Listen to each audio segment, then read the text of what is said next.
هل سبق أن بذلت كل جهدك في هذه الحياة؟ تبقى 25 يوما على امتحان دخول الجامعة. امتحان دخول الجامعة ده مش بيحدث غير مرة واحدة بس.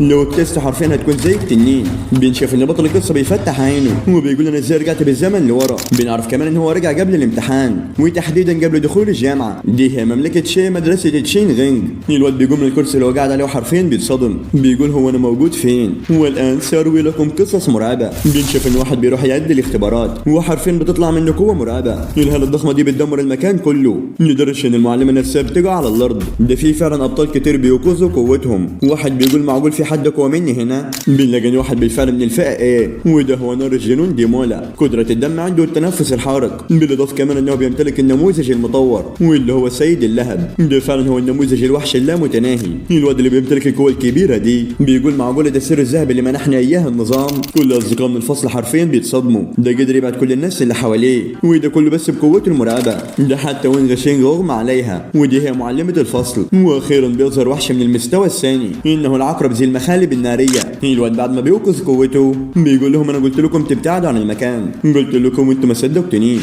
وبعدها مدير المدرسه بيكلمهم في الميكروفون وبيقول لهم على جميع طلاب الصف الثالث الذين ايقظوا قوتهم التوجه الى مبنى الاختبارات لمعرفه نوع الجين الوحشي، بالاضافه كمان لاختبار مستواهم في فنون القتال. والجهاز اللي انت شايفه ده هو اختراق الجينات، بيستطيع اختبار جين الوحش ومستوى الفنون القتاليه للهدف. واول طالب هو لي شينيون، قدر يستيقظ بوحش دمه من المستوى الثالث انه حشره العمود السريع. الطلاب كلهم حرفيا بيتصدموا. الواد ده كان عادي منذ لحظه، هو ازاي بيمتلك القوه الكبيره دي؟ ده كمان كان من الفصل بتاعنا. ده حاليا بيجي رقم واحد من سلاله الدماء القويه. وبعدها كمان بيجي طالب تاني اسمه تشو، ده برضه الطالب الاول في الصف. ده ما كانش واحد متدرب للقتال، ده قدر يمتلك قوه من المستوى التاسع. بل استيقظ ايضا باقوى سلاله دماء من الفئه الثالثه واللي هو التنين الجليد الشيطاني. وهذه المره سيكون هو بطل مدينه تشينغ، بالاضافه كمان للانثى ليو. دي فعلا تعتبر متدربه قتال من المستوى التاسع. سحقا انها سلاله دم نادره من المستوى الرابع. العصفور السفلي، دي تعتبر الاول على مستوى المقاطعه. ده لو ظهر وحش دمه من المستوى الرابع هينتهي بتدمير معظم المدينه. لازم تعرف ان الناس اللي حواليها يعتبروا كالنمل، مفيش حد عارف يواجهها في القوه الا طبعا الاساتذه الكبار. الغريب كمان ان معظم النماذج الوحشيه المستيقظه كلها مصنفه من المرحله الثالثه او كمان من المرحله الرابعه، ولكن هو ليه النموذج بتاعه من الفئه ايه.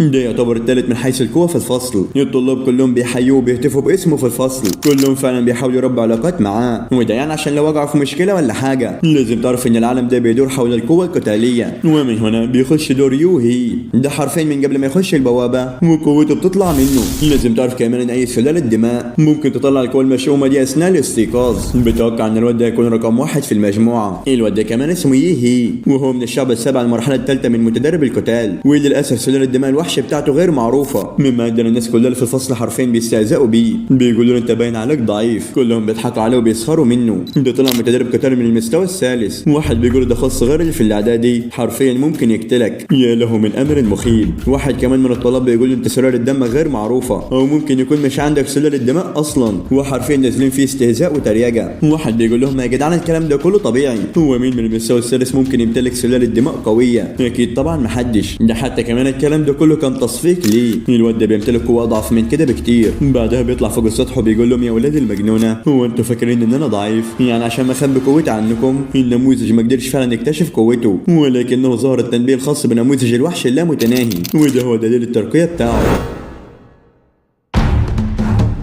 بنعرف كمان ان مستوى الحال هو زيرو. ممكن فعلا يكون تصنيف النموذج بتاعه مختلف عنهم، ولكن ده لا يمنع اننا بمتلك قوه مرعبه لقد تمت ولادته من جديد. وده كله قبل اختبار امتحان دخول الجامعه. منذ الازمنه القديمه عانت البشريه من النجم الازرق، انها كارثه تعرف باسم غزو العوالم السريه. دي كارثه راح فيها ضحايا كتير. العوامل السريه بتتصل بعالم اخر مملوء بوحوش مرعبه يستغلون الصدوع في العوالم ليغزوا عالم البشر. بس كمان الوحوش القويه ممكن تدمر بلاد كامله وتهديد الحضاره البشريه. ولمواجهة ذلك التهديد المرعب قررنا استخدام نظام جينات الوحش، حيث بيحقن جين الوحش لإيقاظ نموذج الوحش، بالإضافة كمان لتفعيل المواهب. وحدهم بس المحاربين قادرين على إنقاذ الحضارة البشرية، وذلك جعل المحاربين ينالون مكانة عالية ومعاملة أعلى بكثير من الناس العادية. وده كله بسبب امتلاكهم قوة مرعبة. دخل النجم الأزرق كله عصرا تعتبر فيه القوة القتالية هي كل شيء. لقد اكتملت مقدمة عبور العوالم. جسد العبور ييهي يبدأ في استيعاب الذكريات. لازم تعرف إن ييهي طالب في الثانوية الثانويه. كل الطلاب بيبصوا على كده وحرفيا بيتنمروا عليه، بيقولوا انت فاكر نفسك هتجتاز الاختبار ولا ايه؟ ده انت باين عليك ضعيف، باين ان فعلا بيحلم بكابوس جديد. انت متخيل ان حتى المدرسه بتاعته بتقول له ايه رايك تسحب ورقك من المدرسه وما اشوفش وشك تاني وروح يلا روح للبيت، في النهايه ممكن تشتغل بعمل بسيط. الواد بيقول معقوله كل قصه بطل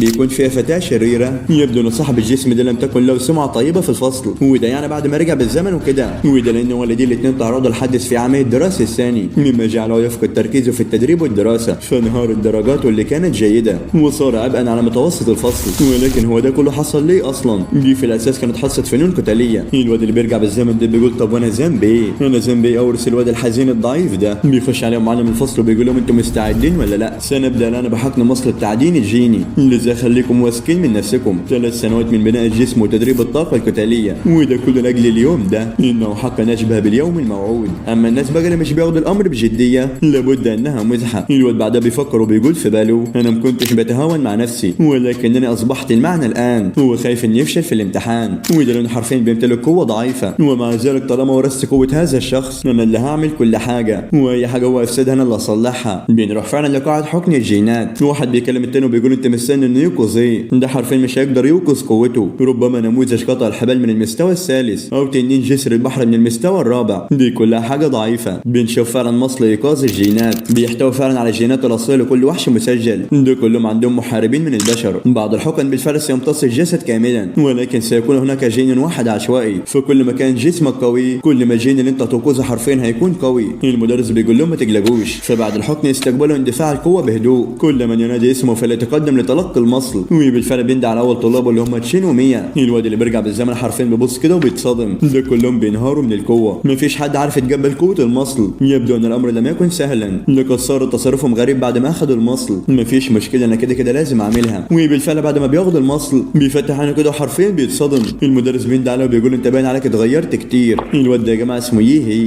ممكن تكون اخدت جرعه مزيفه. بتخش على بنت من الفصل وبتتنمر عليه، بتكلم طلاب الفصل وبتقول لهم تعالوا شوفوا يهي بيعمل ايه، ده لسه لم يوقظ قوته الضعيفه. البنت بتروح تكلم يهي وبتقول له انت شبيه بالطائر بلا جناحين، ده حرفيا مش بيقدر يعمل حاجه، ده تماما بيليق بمستواك، ودلوقتي انت عمرك ما هتكون محارب، روح شوف لك اي وظيفه بره، مش عايز اشوفك في المدرسه دي تاني. يهي بيعرف ان البنت دي فعلا بارده، دي اللي بتقود التنمر من طلاب الفصل عليه، ولكن وفجاه يهي بيشعر بشعور غريب. النظام بيفتح وبيعرف انه من نموذج الوحش اللامتناهي، وتحديدا من الفئه ايه، انه بيمتلك مهارات قتاليه زي تقنيه التشي، دي كمان هي التقنيه الاساسيه بالاضافه لتقنيه الجسد الحديدي. نموذج الوحش قد تم استخراجه. البنت اللي بتتنمر عليه بتقول انت بتعمل ايه؟ يا ريت ما تظهرش انك انت ايقظت قوتك، وانت اصلا واد ضعيف وجبان ومالكش فيها. الواد بيقول لها ابتعد عن طريقي، لو مش تيجي الوقت حرفيا اخلص عليكي، يبتعد دلوقتي بدل ما يفوت الاوان. الواد بيكلم كل اصحابه اللي في المدرسه وبيقول لهم اطلعوا بره، المدرسه كلها تتدمر، ده انا خلاص بدات ايقظ قوتي، لو انتم ما طلعتوش من المدرسه دي صدقوني هتموتوا. ومن هنا صديقي يكون الجزء الاول من حكايتي انتهى. يستنونا في الاجزاء الجديده من حكايتي هي من هو مارتل اوفوليشن ستارت باي اويكينج اوف كينج ذا مونستر. فما تنساش اللايك والاشتراك علشان ننزل بقيه الاجزاء في اسرع وقت، دي تعتبر منهوى جديده بالكامل. اكتب لي تحت حابب نلخص منهوى ايه على القناه، واهم حاجه ما تنساش صلي على سيدنا محمد وبس كده. جود باي.